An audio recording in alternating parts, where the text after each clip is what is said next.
যদি থাকে এই রকম ওয়েদার তাহলে কি আর বাসায় বসে থাকা যায় নাকি? তো হে এভরিওয়ান, কেমন আছেন আপনারা সবাই? তো ওয়েদারটা সেদিন খুব নরম ছিল। তো সেজন্যই হঠাৎ করে আমরা প্ল্যানিং করে চলে গেছিলাম খুলনার ইকো পার্ক। তো এই যে আমরা চলে গেছি খুলনার ইকো পার্কে।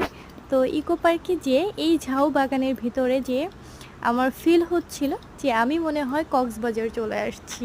পরিবেশটা এত সুন্দর। আপনারা কারা কারা খুলনা চেনেন আর কে কে খুলনার ইকো পার্কে ঘুরতে আসছেন সবাই অবশ্যই আমাকে কমেন্টে জানাবেন। তো আমার ইউটিউবে এইসব ভিডিওগুলো পোস্ট করা ছিল। কে কে আমার ইউটিউবের এইসব লং ভিডিওগুলো দেখছেন সবাই অবশ্যই কমেন্ট করে জানাবেন। আর যারা যারা দেখছেন সবাই আমাকে সাপোর্ট করবেন। বাসা থেকে বের হইলে মনে হয় যে উড়ে বেড়াই। তো এই যে আপনারা আমাকে দেখলেই বুঝতে পারছেন যে বাসা থেকে বের হয়ে আমি পুরো উড়ে বেড়াচ্ছিলাম।